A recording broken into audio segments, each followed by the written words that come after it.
Madame Monsort, merci infiniment de nous recevoir aujourd'hui dans votre bureau. Vous êtes détective privé, une profession très peu connue, mal aimée souvent. Vous pouvez nous en dire plus ? Oui, bien sûr, c'est une profession en effet méconnue parce que les professionnels eux-mêmes ne communiquent pas suffisamment dès lors qu'on va faire un travail qui va être discret et que ce sera donc dans l'intérêt de nos clients pour défendre leurs intérêts devant un tribunal. Donc du coup, la partie adverse peut ne pas nous aimer parce que finalement, ils vont avoir en face quelqu'un qui va apporter la vérité et pour faire la manifestation de la vérité, et c'est normal que certaines personnes peuvent ne pas nous aimer.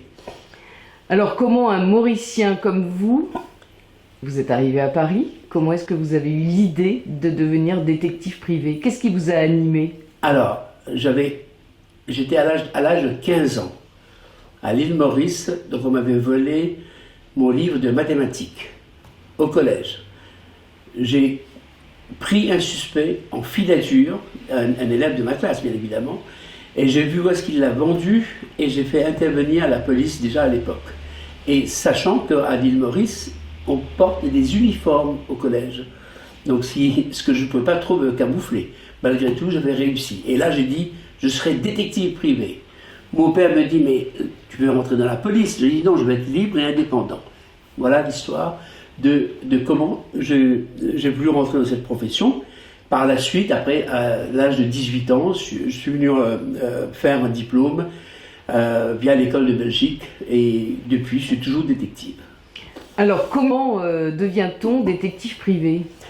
Alors, moi je dirais, on doit l'avoir dans la peau, dans le sang. Sinon, on ne peut pas faire ce métier qui est très difficile.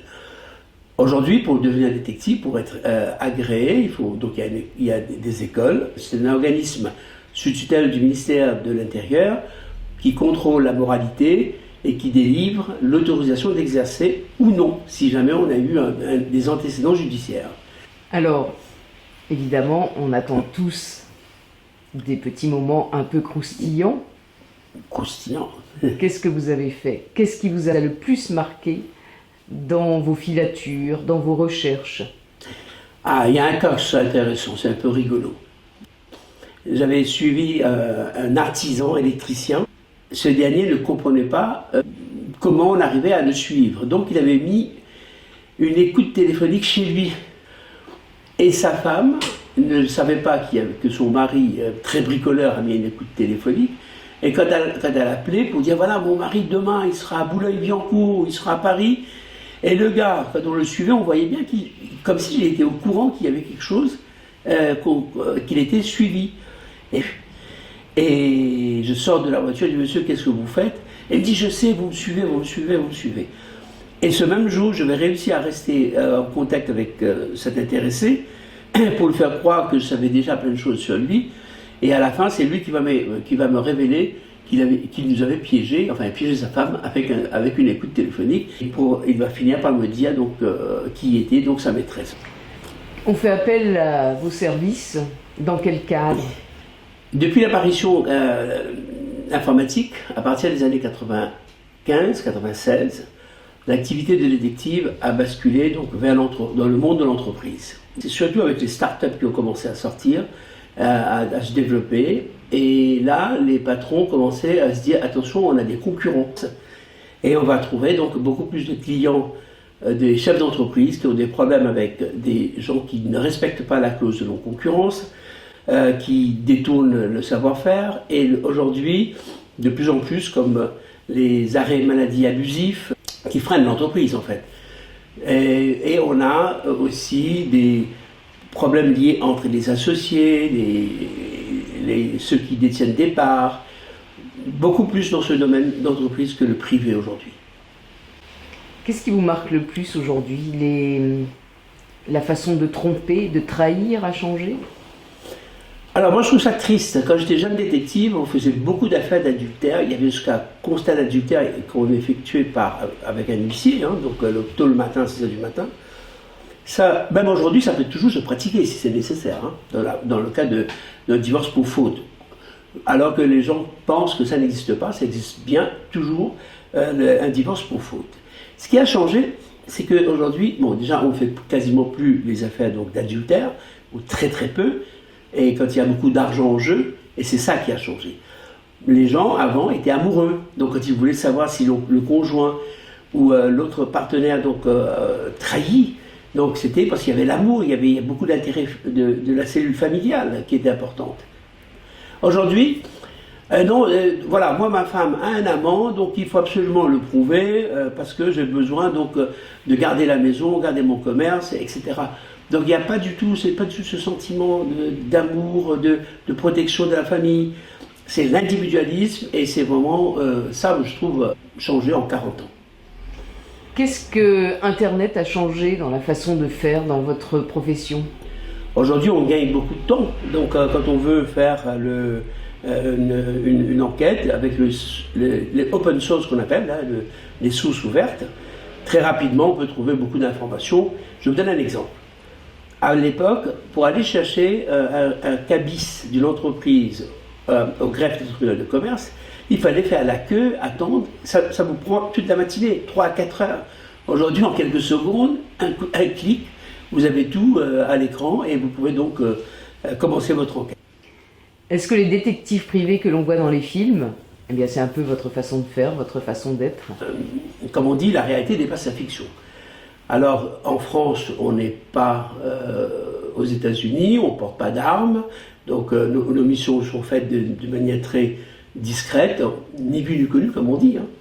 Et ce qui fait que le cinéma reste le cinéma, et la réalité, bah, c'est tout autre. Il y a une histoire, une affaire qui vous a marqué plus particulièrement, parce qu'aujourd'hui, vous allez prendre votre retraite. Mmh. Si vous regardez un peu dans le rétroviseur, qu'est-ce qui vous a marqué le plus? Alors, peut-être si on parle d'enfants, des enfants. Et il y a fort longtemps, donc, il y avait un père donc, qui était d'origine Sri Lanka. Suite au divorce, la mère était convaincue qu'il allait enlever ses 2 filles, 2 fillettes, quand il aura la garde. Donc elle a tout fait pour empêcher ça.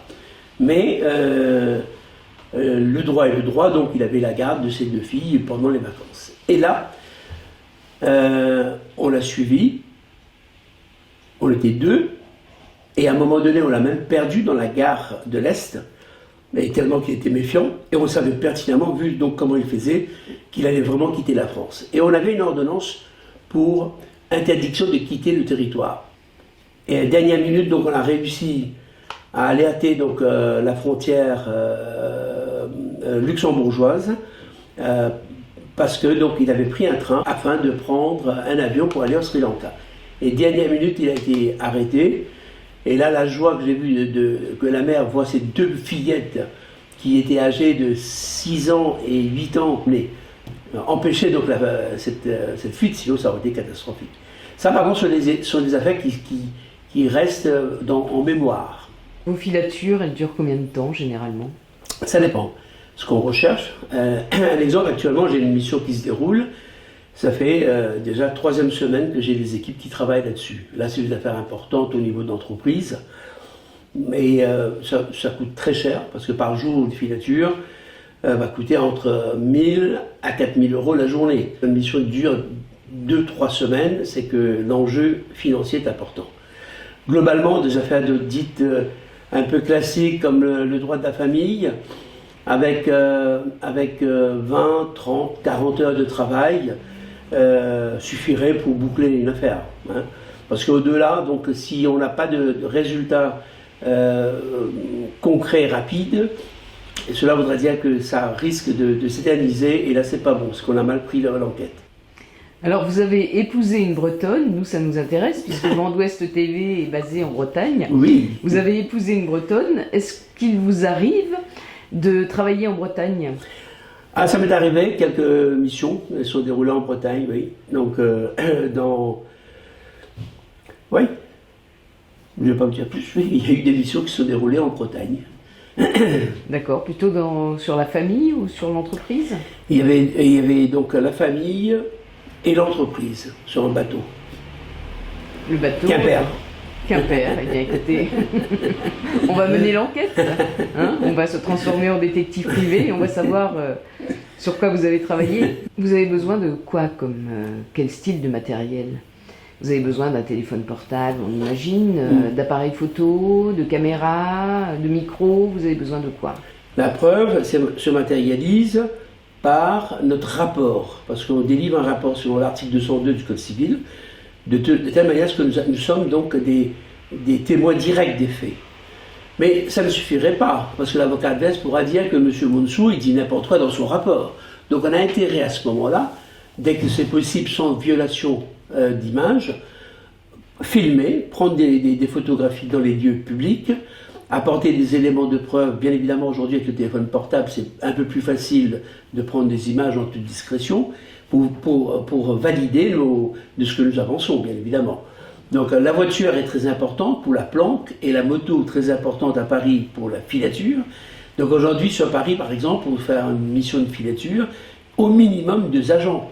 Il faudra une moto, et il faudra une voiture, et voire même une 3e personne qui aura sa trottinette, parce que la mobilité dans Paris, c'est catastrophique. Et les autres grandes villes également, même Lyon, même d'autres grandes villes aussi. Donc c'est devenu très compliqué. Alors quand on se pose la question, qu'est-ce qu'on a besoin, ben, il faut s'adapter en permanence de mouvements, de changements, de ce qui se passe donc, voilà, dans les villes. Alors je rebondis sur quelque chose que vous avez dit tout à l'heure. Vous avez dit le divorce pour faute n'existe plus. Enfin, en tous les cas, il existe, mais on dit qu'il n'existe plus. Oui. Tous les avocats disent inutile de divorcer motif faute, adultère ou autre, puisque de toute façon ça n'existe plus. Vous dites que ça existe. Bien sûr. Mais ce que les avocats, il faut un raccourci. C'est-à-dire donc,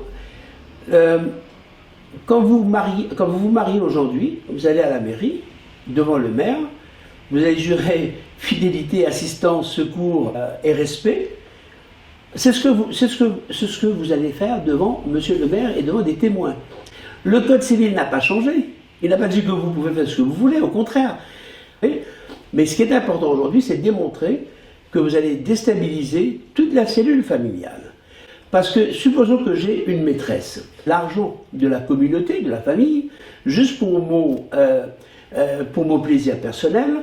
Et ça, quand vous établissez ça, c'est un divorce pour faute. D'une manière absolue, on ne pourra pas vivre ensemble. Là, on peut demander un divorce, parce que comme on a fait un consentement pour le mariage, on fait un consentement pour le divorce. Donc, si on partage bien les choses, il n'y a aucun problème pour cela. Mais dans le cas où l'autre, le divorce pour faute, est maintenu, c'est parce qu'il y a un de deux qui essaie de tout prendre pour lui. Donc, voilà, c'est ça le divorce pour faute. Il ne faut pas dire que ça n'existe plus. Merci en tous les cas pour tous ces renseignements. Merci de nous avoir reçus dans ce cadre détective, le cadre qui fait rêver, le cadre où on imagine que vous découvrez beaucoup de choses, vous faites beaucoup de filatures, vous allez dans beaucoup d'endroits, vous rencontrez beaucoup de gens. D'ailleurs, est-ce que vous suivez des stars de temps en temps? L'émission, la seule chose que je ne fais pas, c'est des enquêtes politiques. Hein, tout ce qui touche la politique, non. Alors pourquoi? Non, la politique n'a rien à voir avec... c'est trop dangereux. Et ce sont des gens, c'est des politiciens. Je ne fais aucune confiance avec un politique. Ouais. Merci en tous les cas de nous avoir reçus. Je vous en prie. Et puis à bientôt. Bien, allez. Merci. Kenavo. Ah, ça va plaire à la Bretagne. Merci. Merci.